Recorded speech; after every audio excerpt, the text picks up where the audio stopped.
Hi, I'm Liz Schlemmer. I'm the education reporter here at WFPL News, and today I'm going to walk you through the Kentucky School Report Cards. This is new data that just dropped from the Kentucky Department of Education, and it tells you an awful lot about your child's school and how students are doing at that school on statewide standardized tests.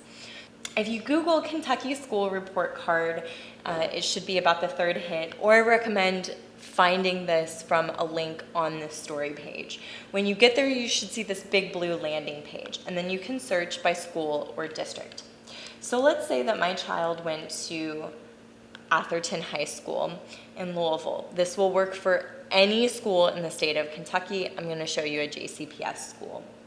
When you get on the landing page for this school, you're going to see a lot of basic information right off the bat, things like which grades are in it, how many students are there. And you're going to notice right at the top to the left a star rating. This is brand new. The Kentucky Department of Education just began implementing this star rating. And all schools are going to be rated between 1 and 5 stars. And the cut points for which stars schools receive were determined by a committee of educators, of principals and superintendents. This school has 3 of 5 stars, and you'll also notice this is somewhat rare, but in this particular school, the star rating was lowered due to an achievement gap. An achievement gap is when one subgroup of students is not doing as well as another subgroup. And I'll return to that point, but I want to walk you through everything that's on this main landing page. You'll get an overview of the school, so some basic demographic information, the percentage of students who are economically disadvantaged, the attendance rate, the racial demographic makeup of this school. And to the right, there is additional information, so if you wanted even more detail on each of these, you can click these blue bars to the right. Then academic performance. This is performance on statewide K-Prep tests that students take in 3rd through 8th grade and 11th grade. And this is going to show you the reading proficiency and the math proficiency. So it's the percentage of students at this school that were considered proficient on these tests, and it's also broken down between students who are economically disadvantaged and those who are not. As you move down to educational opportunity, so this is specific to high schools. You'll see all of these categories blank on elementary and middle schools, but you can see the percentage of students who are taking advanced classes, who are taking career and technical education, and who are in gifted and talented programs. Transition readiness is going to be things like the graduation rate and how many students are considered ready to make the next step to the workforce or college. That's also broken down by race. Then you'll get a school safety section. You'll get this for elementary and middle schools too.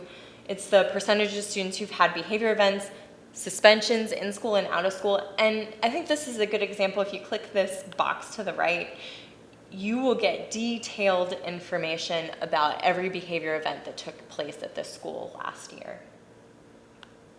Go back to the main page. There's a financial transparency section. This is going to be blanked out right now, but if you, it's going to fill in again next June, and just to show you what it looks like now.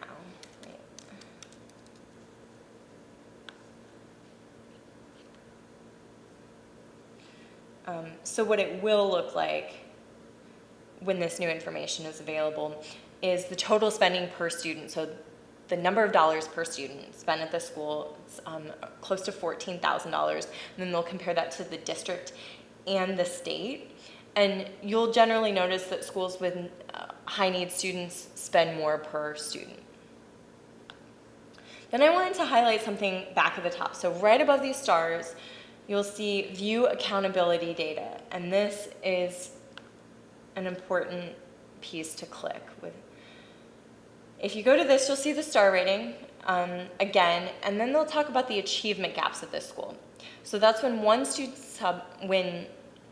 so the achievement gap is when one student subgroup is doing significantly not as well as other subgroups on these tests.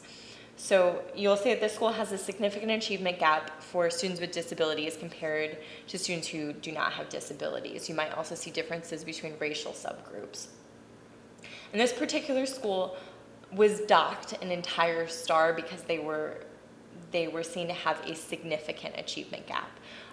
A lot of schools, you'll see that an achievement gap was flagged. In this case, it was statistically significant enough that they reduced the rating by an entire star. The federal classification will tell you schools that have been flagged for being particularly low performing, and the bottom 5% of the state is comprehensive support and improvement, or having a really significant achievement gap can also be flagged for additional support. And then the accountability scores, you can see proficiency, separate academic, transition readiness.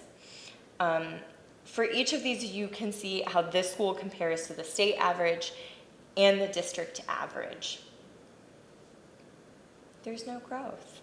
I didn't realize that. That's weird. So in this particular case, you see the proficiency is very high. That is on math and reading. The separate academic is for science, social studies, and writing scores.